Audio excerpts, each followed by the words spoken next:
Please keep in mind that this list is for the Harvestmoon 64 version of the game and does not in any way, shape or form include the versions from Harvestmoon Mineral Town or Back to Nature.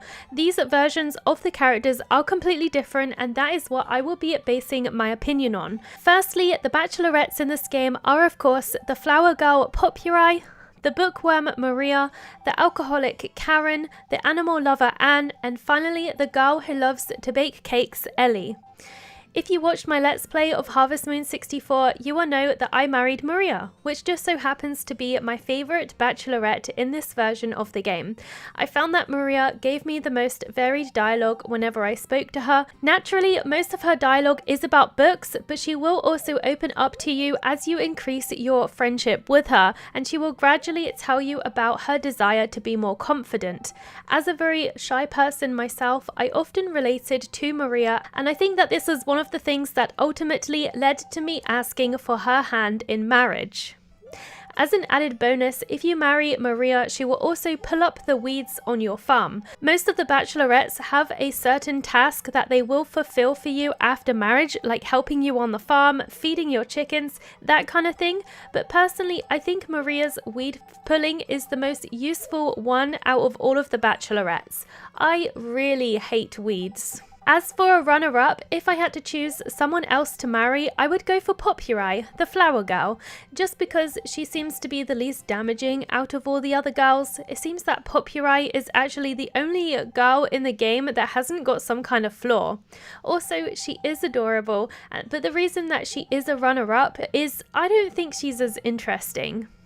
It pains me to say this because I absolutely love some versions of Anne, but in this game, Anne is definitely the worst bachelorette in the game. I would definitely not willingly choose to marry her because some of the traits that she expresses are not very attractive in any person. Anne is a bully. She constantly berates Cliff if she marries him, and in her confession scene with the player, she also pushes you over.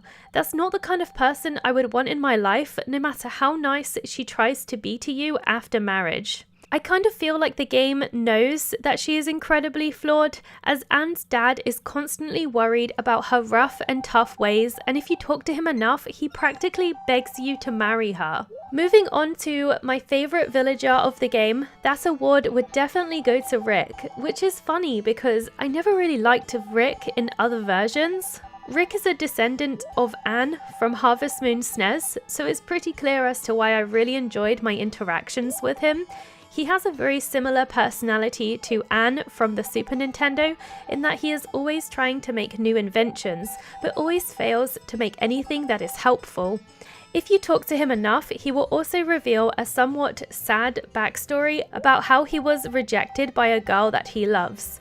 Unfortunately, it's never disclosed as to who that girl is, but it definitely adds a little flavour to his characterization.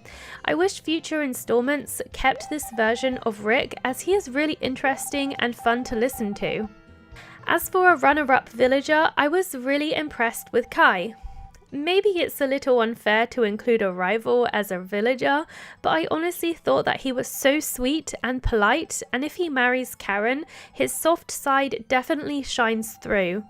If you befriend him and talk to him enough, he will tell you about his family life, which seems to have originated from this game, as in future installments he seems to have family issues as well. Personally, I really enjoyed this version over the newer versions of Kai, as in the newer ones, he is a huge jerk, and I never really liked him. The worst villager. This is a tricky one.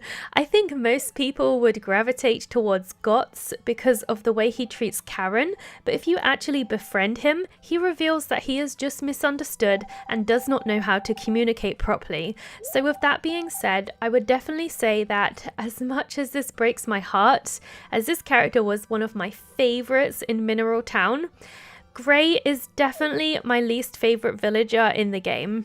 Every time I spoke to Gray, I always came away feeling really disappointed. The dialogue lines are so basic and uninteresting that I couldn't help but sigh every time I tried to interact with him.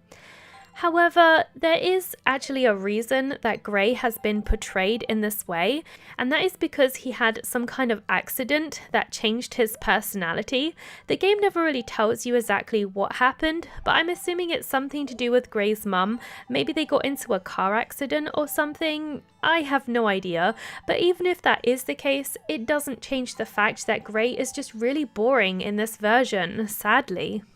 Runner-up worst villager goes to the couple that live in the mountains. They own a dumpling shop and are pretty isolated to the town, so I'm not really sure if they are really considered villagers, but I was disappointed by their dialogue lines. They rarely say anything interesting, and it's such a massive trek to get up to them. It takes a huge chunk out of your day, which is really important in this game as time really does proceed at a fast pace. It's just not worth it to visit them.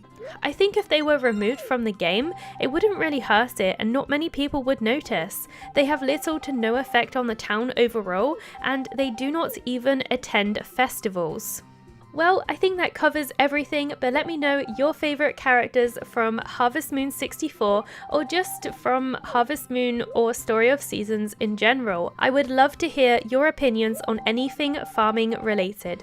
Thank you so much for watching. I just want to say a huge thank you to all of my Patreons and members for supporting the channel. I really appreciate it. Thank you so much. And if you are interested in donating, there will be a link in the description box below to my Patreon page. Alternatively, you can also click the big join button underneath every video that I create to become a member of the channel. Thank you so much for watching. I hope you enjoyed. Please comment, rate and subscribe, and I hope I'll see you next time.